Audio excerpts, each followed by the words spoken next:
Photo video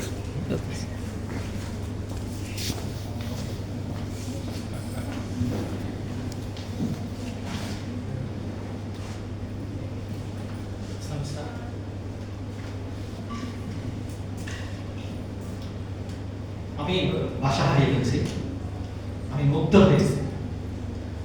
আমি Bangladesh national cadet corps প্রতিনিধি করতে এখানে আসছি। এখানে এসে যে ইতিহাস আমি জানলাম যে প্রতিষ্ঠানটি মাত্র 2.5-3 বছর হয়। এখানে অত্যন্ত অভিজ্ঞ আমাদের বিসি স্যার এবং অন্যান্য স্যার যারা আছে তাদের প্রেরণায় চেষ্টায় এই প্রতিষ্ঠানটি দাও দাও করে এগিয়ে যাচ্ছে। এরই মাঝে আমরা নিয়ে আসছি এই নতুন ছাত্রদের জন্য এক বিশাল বাংলাদেশ ন্যাশনাল ক্যাডেট কোরের একটি প্ল্যাটফর্ম। আমি আমি আমি মেজর মোহাম্মদ আসান আবির মোল্লা। আমি শহীদ তাজউদ্দিন আহমেদ গভর্নমেন্ট কলেজের টিচার। আমি বাংলাদেশ মিলিটারি একাডেমি বাটিরি থেকে 2002 সালে বিএনসিসি অফিসার হিসেবে ফার্স্ট বেসে আমি রিকমিশন করি, দেন আমার কমিশন লাগে। আমি আজকে যে প্রতিষ্ঠানটি আছে এটা আমি 2 ব্যাটালিয়ন কমান্ডার। এই 2 ব্যাটালিয়নের পরিচয়টা হলো মুন্সিগঞ্জ, নরসিংদী, নারায়ণগঞ্জ, কিশোরগঞ্জ। এই 4টা ডিস্ট্রিক্টে যতগুলি বিএনসিসি প্লাটুন আছে এই সকল প্লাটুনের প্রধান দায়িত্বে আমি আছি। তো আমি এখানে এসে খুবই মুগ্ধ হয়েছি। আমরা এখানে বসি অনুমোদনের জন্য সুপারিশ করে দিচ্ছি, আজকেই ফেলতে চলে যাবে আমাদের আশা করি ওদের শর্ট টাইম 2-4 দিনের মধ্যে আপনারা চিঠি পেয়ে যাবেন, প্লাটুনের কার্যক্রম শুরু হয়ে যাবে। আর এই প্লাটুনে কেন ক্যাডেটটা ভর্তি হবে সেটা ব্যাপারে একটু কথা বলে, আর বিশ্ববিদ্যালয়ে বিশ্বমানের জ্ঞান অর্জনের জন্য এখানে যারা ভর্তি হয়েছে, আজকে দুর্ভাগ্যবশত সত্য কিছু কথা বলতে হয়। লক্ষ্য করি যে বিভিন্ন পাবলিক বিশ্ববিদ্যালয়ে ছাত্র যারা শিক্ষক আক্রান্ত হয়, বিভিন্ন কালচার স্কুল কলেজে শিক্ষক ছাত্র দ্বারা আক্রান্ত হয়। একটা কথা বলে যাই, যে ছাত্র শিক্ষকের সাথে বেয়াদবি করে কেমন পর্যন্ত তার শান্তি হবে না, দাও দাও করে আগুনে চলতে থাকবে। শিক্ষকের শাসন আমার এখন মনে পড়তেছে অনেক পুরানো স্মৃতির কথা। আমি প্রায় রাত জাগা মানুষ, টকশো দেখি। আমি জৈনিক চিটাগাং ইউনিভার্সিটির এক টিচার, ঢাকা বিশ্ববিদ্যালয়ের এক টিচার, তাদের টকশো শুনতেছিলাম। ওই টকশোর সর্বমোট ছিল এইটুকু, ওনারা বলতেছিল নিয়ার 90 ওই টিচারগুলো ছিল যে আমরা যারা মানুষ হয়েছি আমাদের সঙ্গে টিচারদের শাসনের কারণে। কিন্তু এখন যারা মানুষ হচ্ছে আর্টিফিশিয়াল, টিচার শাসন করতে পারে না, কথা বলতে পারে না, টিচার অসহায়, সঠিক জ্ঞানটা তোমাদেরকে দিতে পারছে না, তোমরা আহরণ করতে চাচ্ছ না। এই যে বিরূপ প্রতিক্রিয়া, আরেকটা ব্যাড ইফেক্ট পাবলিক ইউনিভার্সিটিতে আমরা লক্ষ্য করি, শিক্ষককে অপমান। আরেকটা বদনাম আছে কি বেসরকারি বিশ্ববিদ্যালয়, এখানে বড় লোকের ছেলেমেয়েরা পড়ে সার্টিফিকেট কিনে নিয়ে যায়, তারা কোনো চাকরি পায় না। আমি আজকে যারা এখানে নতুন ছাত্র আছে, আমি তোমাদেরকে প্রতিজ্ঞা করতে বলবো যে আমরা এই দেশে নতুন ছাত্র যারা আছে সবাই দাঁড়াতে দেখে একটি আমি চেহারা দেখতে চাই।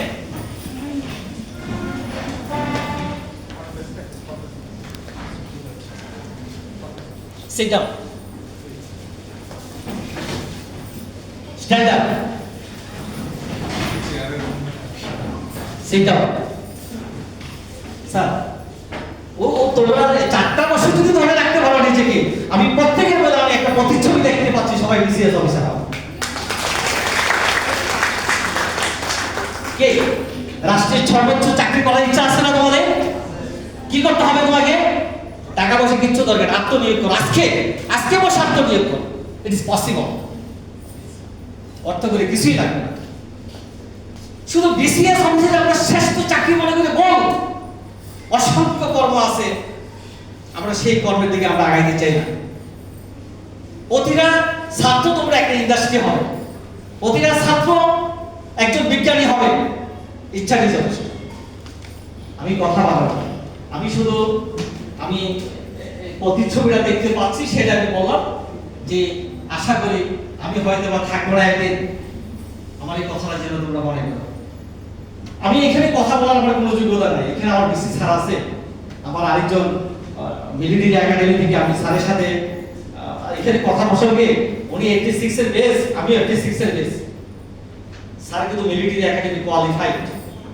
অপ্রিয় কথা বলেছে, মিলিটারি একাডেমি থেকে যারা কোয়ালিফাইড শুধু বাংলাদেশের একটা শ্রেষ্ঠ একাডেমি না, এটা পৃথিবীর একটা শ্রেষ্ঠ একাডেমি। এখান থেকে যে সমস্ত অফিসাররা বাড়ি আসে, একজন মেজর ইকোমের তো বিদ্যুৎ সচিব মেজরের সাথে পারবে। তারা নিডি থাকে, অনেস্ট থাকে, তাদের সীমাহীন প্রতিভা থাকে, সরকার শত শত কোটি টাকা তাদের পিছনে ব্যয় করে আন্তর্জাতিক মানে ব্যক্তিত্ব হিসাবে গড়ে তোলে।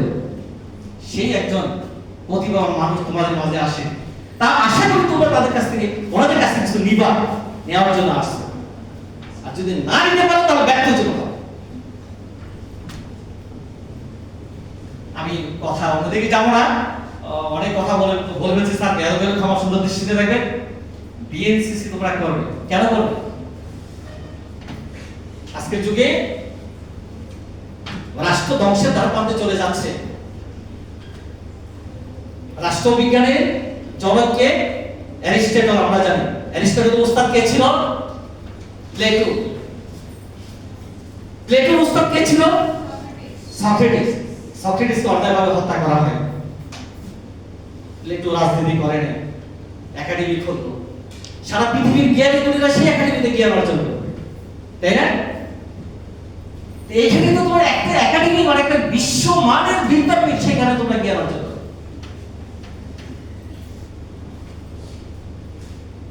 আশা করি তোমরা নিতে আসছো, নিয়ে যাওয়া, ব্যর্থ হবে না জীবন। আর নিজে যদি ইচ্ছা করে ব্যর্থ করে দাও, এই দায় কেউ নেবে না। বিএনসিসি তোমরা, আমি আশা করি এখানে 31 জন ক্যাডেট ভর্তি হয়ে একটা প্ল্যাটফর্ম হবে, নেক্সট প্ল্যাটফর্ম ছেড়ে নিয়ে মিলে একটা না 6টা প্ল্যাটফর্ম খোলা হবে, সবাই বিএনসিসির ক্যাডার হবে, সবাই নিয়ম শৃঙ্খলার মধ্যে চলবে, সবাই ডিসিপ্লিনের মধ্যে চলবে। ডিসিপ্লিন ছাড়া কোনো জাতি গোষ্ঠী ব্যক্তি উন্নতি লাভ করতে পারবে না, যে ধ্বংস হয়ে যাবে। সবাই শৃঙ্খলাবদ্ধ জীবন যাপন করবে, তোমাদের জীবন সুন্দর হবে। সর্বশেষ আবারও তোমাদের এখানে আসবে একদিন, যেদিন হয়তো প্ল্যাটফর্মে ওপেন উদ্বোধন করা হবে, হয়তো আসতে পারি। আমি আজকে প্রায় 90 কিলোমিটার দূর থেকে বাইকে চলে আসছি। বয়স তো নিয়ার 60 হয়ে গেছে, তারপর 90 কিলোমিটার বাইকে চালাইছি। আমার কাছে, আমি বিএনসিসি অফিসার না হলে আমার কাছে মনে হয় নাকি এখন 500 কিলোমিটার জায়গা দৌড়ে যেতে পারবো। এটা যদি বিএনসিসি অফিসার না হতাম তাহলে সম্ভব হতো। এখানে তোমাদের অসংখ্য বিজ্ঞ অভিজ্ঞ স্যারেরা আছে, তাদের কাছে তোমরা নিবে, তোমরা আদর্শ নাগরিক হবে, সুনাগরিক হবে। তোমরা নিজের বাবার মুখে হাসি ফুটাবে, রাষ্ট্রের নেতৃত্ব দিবে। সকলের সুস্বাস্থ্য কামনা করে সবাই যাতে করে আগামী যেতে পারো, নিজের পায়ে দাঁড়াতে পারো, আদর্শ নাগরিক হতে পারো, রাষ্ট্রের নেতৃত্ব দিতে পারো, সেই আশীর্বাদ ব্যক্ত করে এই প্রতিষ্ঠানে, এই বিশ্ববিদ্যালয়ে আগামী দিন উজ্জ্বল হবে, সেই আশীর্বাদ ব্যক্ত করে আমার সংক্ষিপ্ত বক্তব্য এখানে শেষ করছি। আল্লাহ হাফেজ।